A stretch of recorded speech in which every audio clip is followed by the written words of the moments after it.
Hello, Leashed Dads podcast here. I'm Jared. I'm Justin with the We're Southern two accent. dad we're two dads that get together to discuss our everyday lives with our children and wives. And tonight we are finishing our series on I guess kind of traumatic events. Accidents were 2 weeks ago. Last week was trauma. Nope, Nope, harassment. don't do that. Hassling, harassment was last week. You got to forgive me, folks. I've been up for a long time. But and then tonight we're doing trauma. So when you're an adult looking back on your life as a child, you might be regressing some things. I have not personally experienced that myself, but I have heard other stories of that happening, and I'm pretty sure I know people that have regressed certain traumatic events in their past and have no recollection of it at all. But I will not get I into wonder that why because that that's is. personal, and if people know me, they know who that person is. So, anyway, Well, I wonder why that's a traumatic experience at that point, or why they don't remember it at all. Anyways, like Jared said, we're not going to dive into that because it's a little too personal. Um, sure, we can share some stories, I'm sure, but if you choose to. Um, no, so kind of rounding off the topic here, this is actually a great idea. I wanted to do kind of a mini series um, as we talk about this. Accidents can lead into harassment, folks, right? As we kind of covered that last week. The harassment piece, more or less, making it humiliating or demeaning, talking about, for example, a potty accident, and then you keep bringing it up or rubbing it in the child's face. Well, guess what? That harassment can become traumatic or traumatizing experience for that child because it to them says mommy and daddy will not drop the subject. And what does that mean to them, or how does that affect them? It just kind of carries on through their life, and now if something else were to happen, for example some other bad experience or accident happens, will mommy and daddy let it go? Will they keep bringing it up, hashing up the or beating up a dead horse? I don't know. So it's gonna make them think about what they can and cannot tell a parent. um, and right there, that is where it becomes or like a traumatic experience. right. One bad thing leads to them going, is it okay to talk to mom and dad um, about more things, or do I have to hide it from them because I know how they're going to react? So Jared, I mean, traumatic experiences, we were talking a little bit about it last week. um, you mentioned talking about how you were afraid to kind of talk to your parents. Yeah, Not there saying you have to go into were fine detail there, but just to kind of no, give and them. I won't. But there definitely was situations that kept on getting brought up that they just would not let go. And for the sake of privacy, I'm not going to get into what those situations were.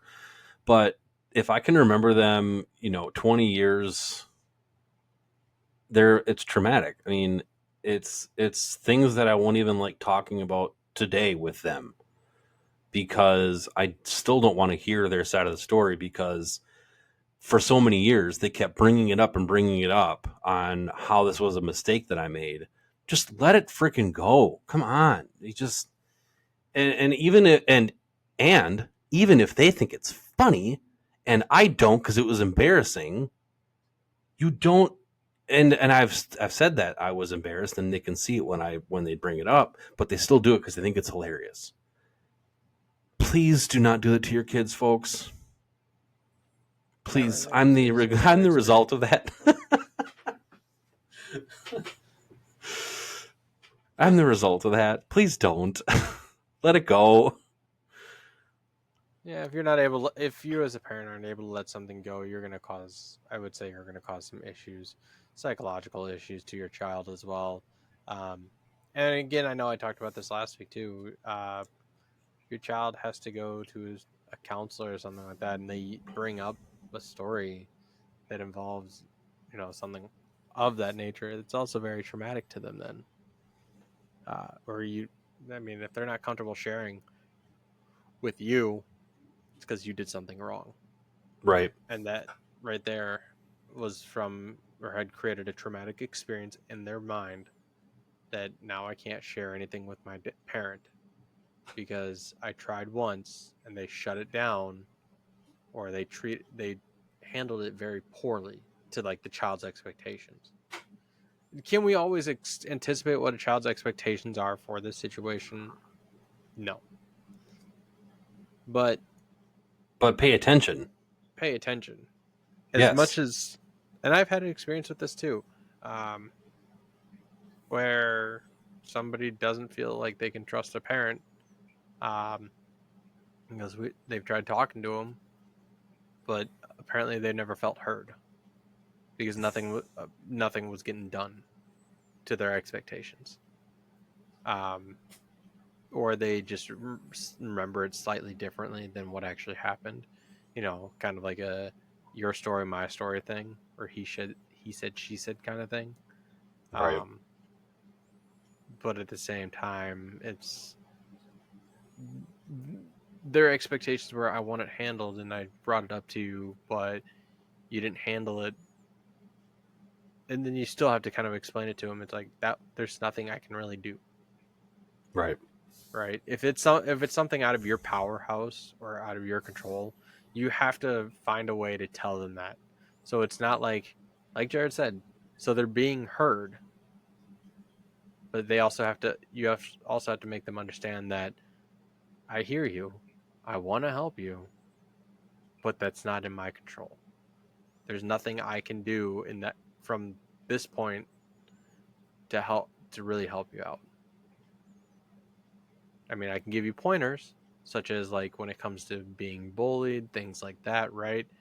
You know, because something like that had come up where a kid was being bullied, right? It's like, okay, well, this is what you need to do. You need to bring this up to a teacher if it continues. Or better yet, you need to talk to the person that's doing it, tell them to stop. And if it's not stopping, you get a teacher involved. Right. Exactly. And as much as I also like to say this too, I'm like, you warn the child a couple times, right? And they didn't stop, and you take it into your own hands to make them stop.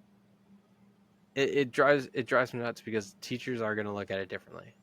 And I know I'm kind of relating this to school, and in the long run, it's still a traumatic experience, right? The child's being bullied, they're being picked on for almost like no reason, but nothing is being done. So now they're going to be like, okay, well, if I try to tell anybody, they're not going to listen to me.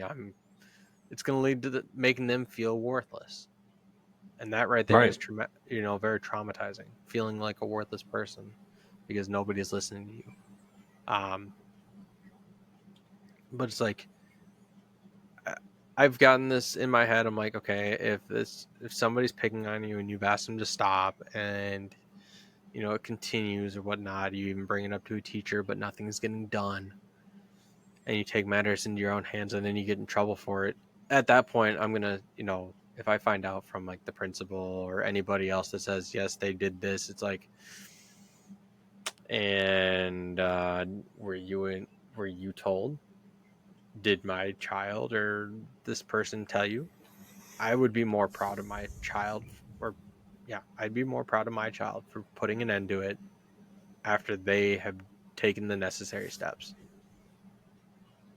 Like they've tried to take the necessary actions to end something, to end a traumatic, help them end something from becoming traumatic.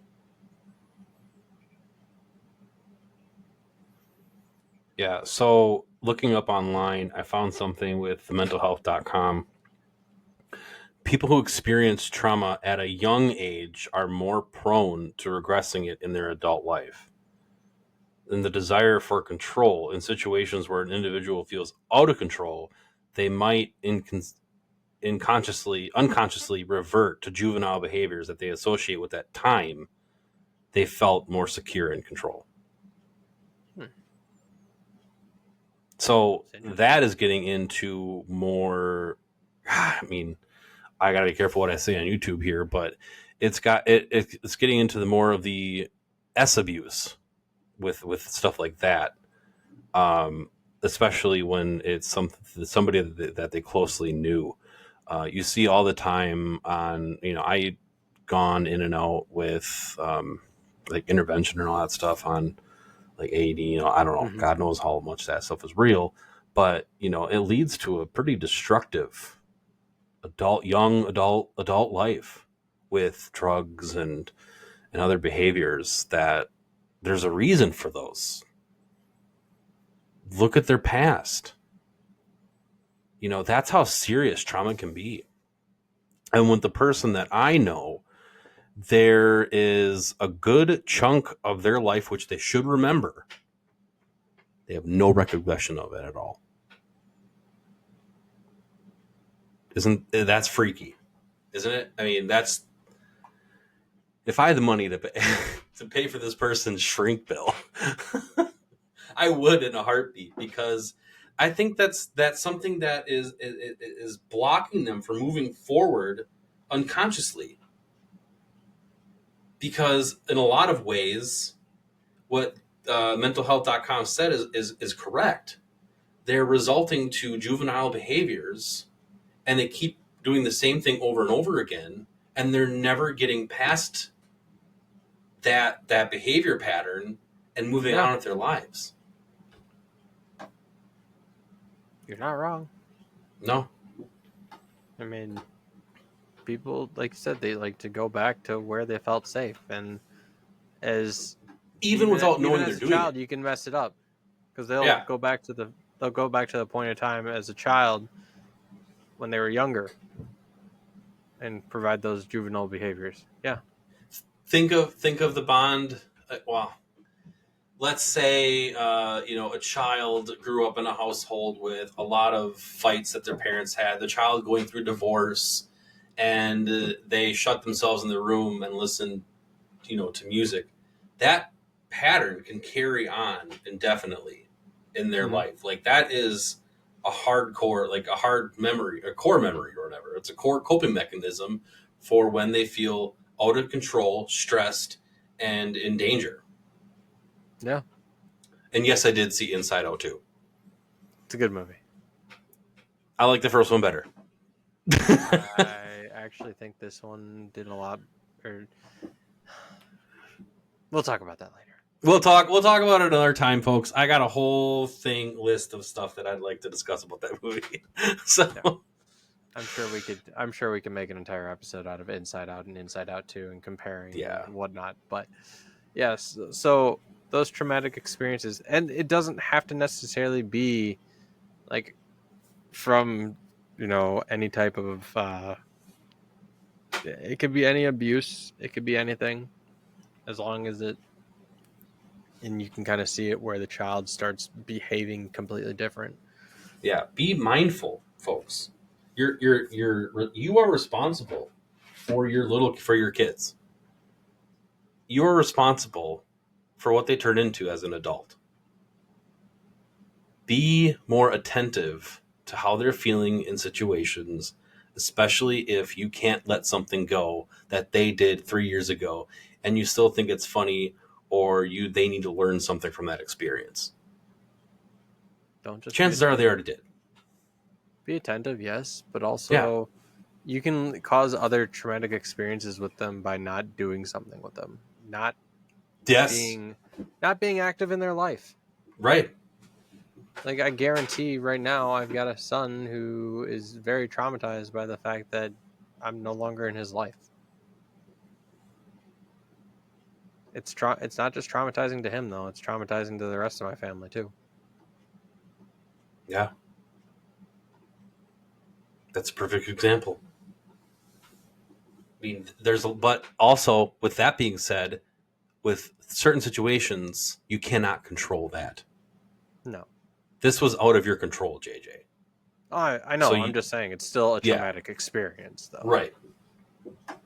So factors just led up to it that just made it out of my control, and it sucks. It will always suck.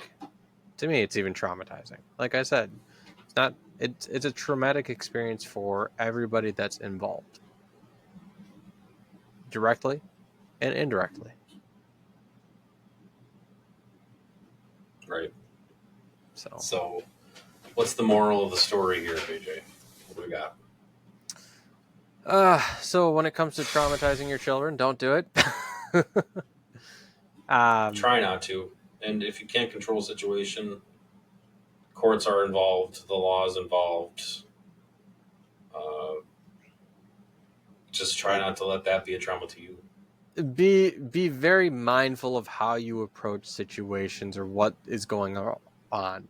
Jared, I think you did say it, and you said it right. Be attentive to your children. That's and when you are being attentive, make sure you're still handling it uh, with the best mindset available. Don't Mm-hmm. lose your shit because that's going to cause the traumatic experience or be somewhat of a trigger Right. for that traumatic experience, and that in the long run Well, shit. it's that time of night, folks. Yeah, it's been a long week. Yep. um no, that in the long run though, folks, is going to inevitably god, it's like, yeah, anyways, inevitably, I can't even say it now because it's in my head. I'm saying it. It's in my head that I'm saying it wrong. It's inevitable. Yep. Inevitably is a word too, but I apparently couldn't say it. It is. It will be inevitable at one point or another if you handle the uh, issue incorrectly. Yeah. Unless your child has a very good coping mechanism for anything, but um, once you as a parent show that you give your child a reason not to come to you with anything, you've created a traumatic experience. Somewhere along the way, you may not have known it. Yeah. Well, with some of their accidents, with harassment, it all adds up. Yep. So be mindful, folks. Yep. Hopefully with this episode you can certainly avoid that. I know it's kind of a touchy subject. Don't want to push buttons or aggravate anybody, but I feel like that can happen here. Um, but it's more, again, this mini series here, from the accidents, like child accidents, the harassment. This is all to allow you guys to see or get an open mind again, or help you open up your mind to what is out there. Because again, once I started talking about this, it's like, yeah, I started thinking about, what have I done? What is leading up to my children as well? And did I do it? Have I done anything uh, that I've unknowingly done, like caused harassment? Did I cause a traumatic experience or traumatic life event for my child or children? Obviously, I know the answer from what I'm just sharing with you folks. There are definitely some things. And again, to Jared's point, though, some of them are out of my control. That's right. But I've definitely, have there been any that have been in my control that I'm unknowing about, though? Yes, no, maybe. Who knows? My child does. My children know, because they're the ones that have lived through it. They're the ones that are either afraid to come to me about something, or they're going to go through another type of mood or behavior and defy me at that point. Go through a set of defiance, or phase of defiance.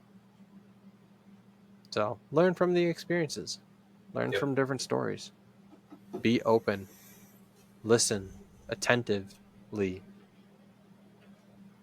and most importantly, love your children no matter what. I tell my That's children right. that every time too. I love you unconditionally. And I do. I may not always be happy with the decisions they make,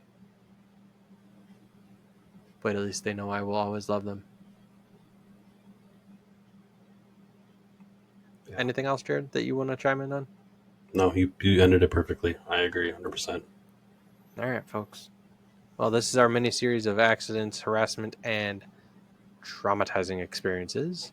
Hopefully, you enjoy. Let us know what you think. Maybe we'll do more mini series. Maybe we won't. But all of you, we'll see you next time. Enjoy Leash Dad Podcast.